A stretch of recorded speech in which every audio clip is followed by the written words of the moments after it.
This edition of the prime time newscast in the English language and Canal International. I'm called Maureen D. We begin with our top stories.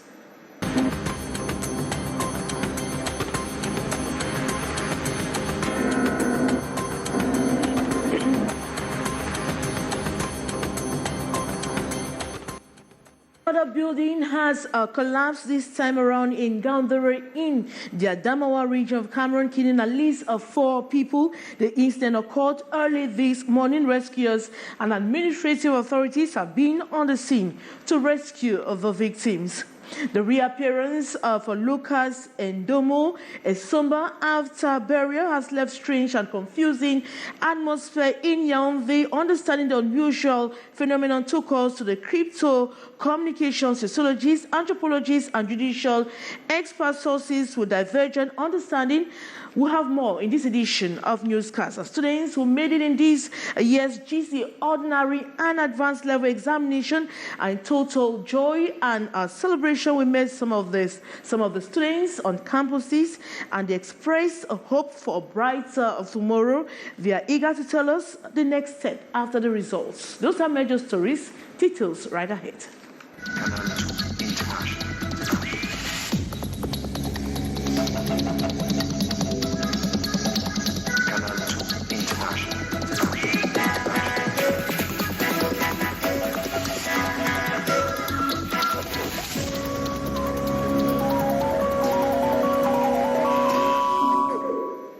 Good evening once more. Another building has collapsed this time around in Ngaoundere in the Adamawa region, killing at least 4 persons. The incident occurred early this morning. Rescuers and administrative authorities have been on the scene to rescue victims. Gladys Ambodibang has the rest of that story.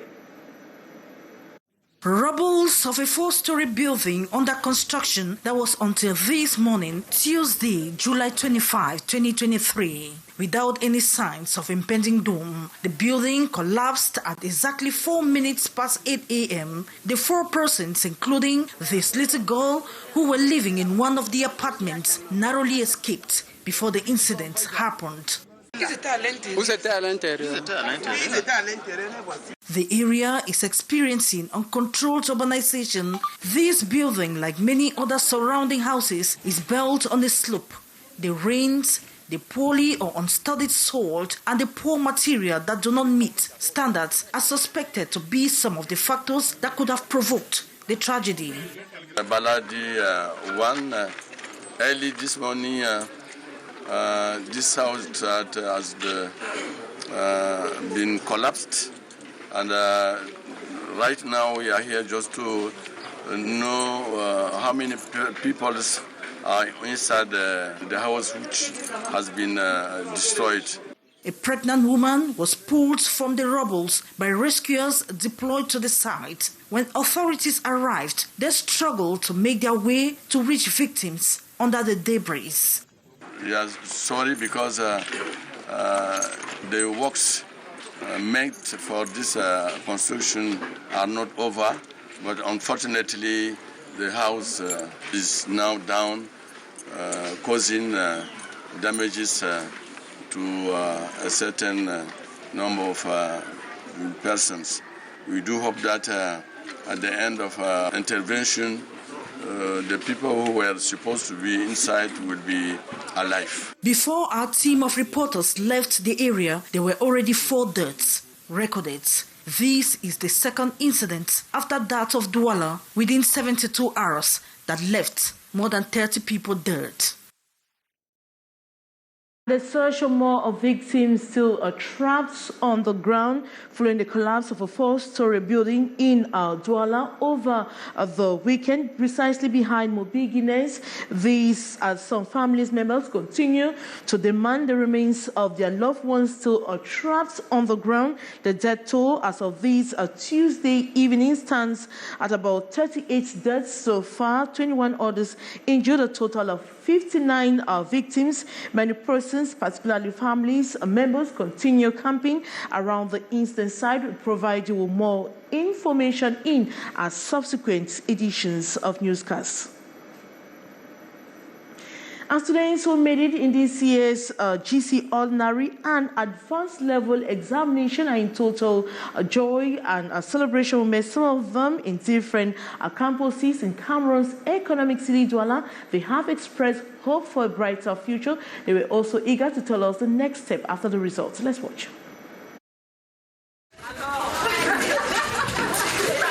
They all rushed to their campus early Tuesday after the official publication of the GC Ordinary and Advanced Level results Monday night. In small groups, they celebrate their success. I'm very happy of my result because I succeeded in all my papers.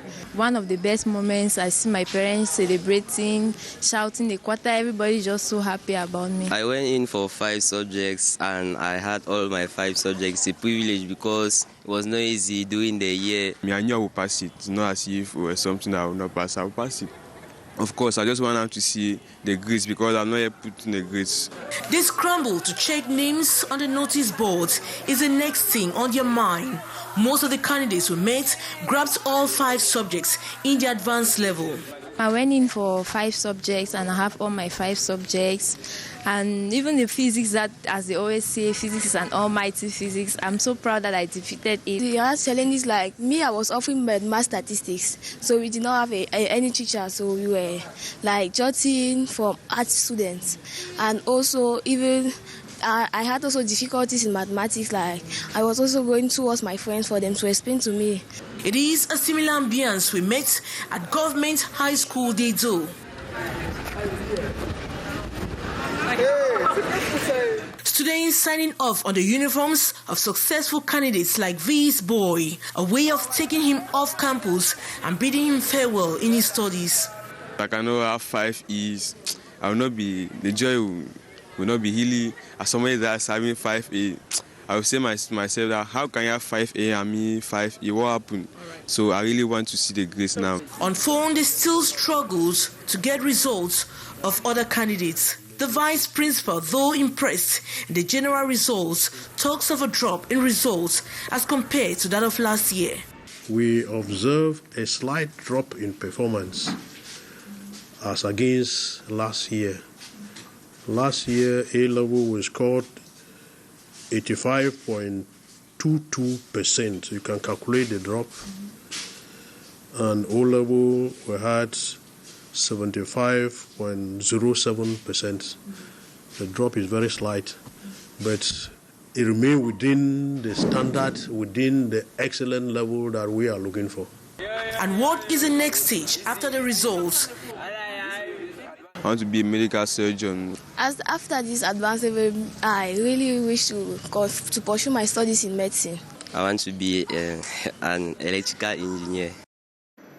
And with the results of ENOCO's examination already made public, it is a moment for parents and guardians to have conflicting preferences on what their children should pursue in higher education in their future career. A reporter, Gladys Ambo Otibang, sought to know from some guidance counselors what parents need to do at this pressing moment. Her story. It is a pressing challenge for every parent and guardian to ensure a successful future for their children as they are considered the first teacher and advisors to their kids. Every parent wants to see their children settled in life comfortably. So sometimes it becomes stressful for them. The unfortunate thing is that sometimes some of those parents may not have the right information to see how they can guide their children through. As a result, some parents influence their children to pursue an educational and career path they don't admire. Parents want their children to become people whom these children are not ready for and should stop seeing themselves in their children and forcing them to become what they themselves did not become in their previous life. Some others may want to see their failed dreams come true through their children. For example, a parent who aspired to be a medical doctor, or for one reason or another, unfortunately, could not become a medical doctor, may want to see the child become a medical doctor, despite the fact that the child may not have the interest and the skill necessary for that career or that profession. To avoid conflicting preferences, therefore, parents are expected to be able to provide a safe space for learning and living, to provide opportunities for these kids to exploit their skills and their talents, to be able to reproduce what they have had educationally in their space or in their sphere of secondary education while going into the university. The involvement of guardian counselors in providing information that could shape the children's future is therefore crucial.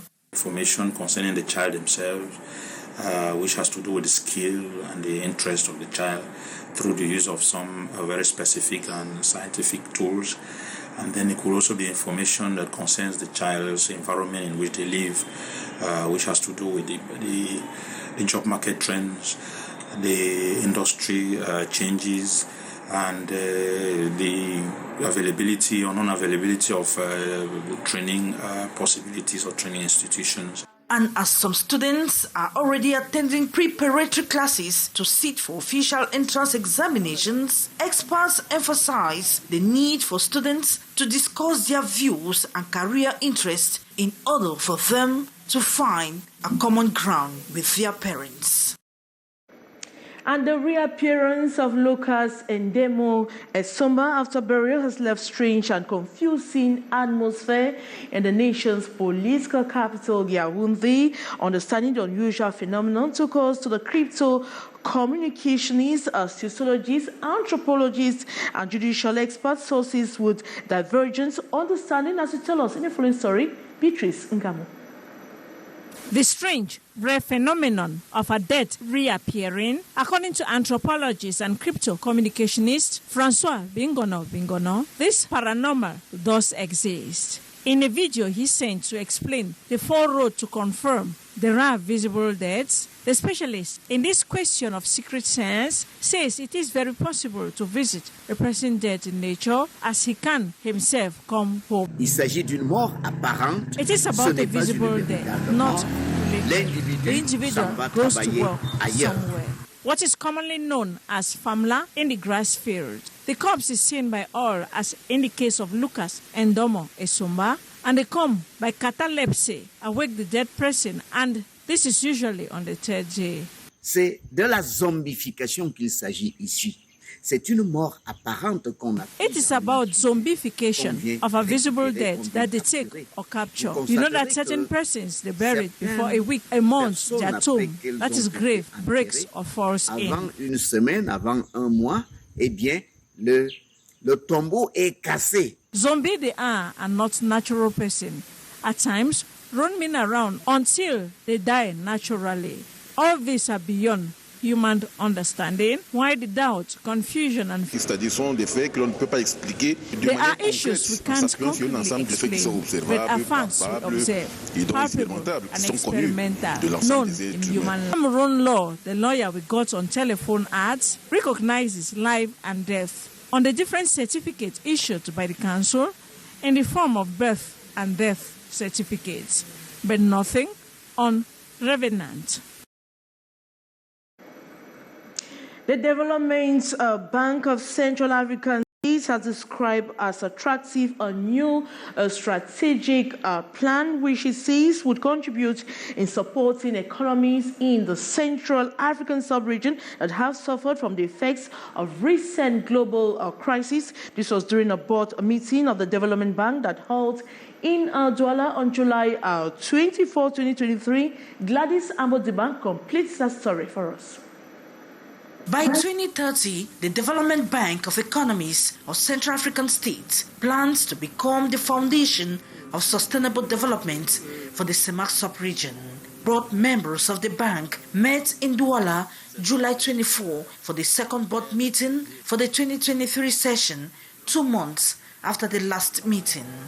Opening the session, the board chair, Fortunato Ofambo Chama, reiterated the importance of the 5-year financing program, the new strategic plan, Azobi 2023 to 2027, which he says will focus more on financing the health and real estate sectors. The bank's vision, which needs to be achieved by 2030, has 3 strategic orientations: First, that which is geared at greatly contributing to regional economic integration, sustainable development, and improvement of lives of the population. The second, on reinforcing and diversifying mobilized resources. And the third strategic orientation will focus on the transfer and modernization of the Development Bank of Economies of Central African States. The new strategic plan, which the board chair described as attractive, was elaborated earlier this year. It is under review by the board members who are expected to adopt the bank reforms and finance proposals. This new financing plan is expected to support countries in the sub-region that are currently facing rising inflation as a result of the COVID-19 pandemic, the Ukrainian conflict that provoked energy crisis and disrupted the supply chain, consequently affecting the economic growth rates of member states. Thank you so much, Gladys Ambo-Dibang, and that brings us to the end of this edition of the Primetime Newscast in the English language on Canal International. Thanks so much for watching. But coming up next is a debrief with Lil Pujos, or me. I'll be back same time tomorrow. Good night.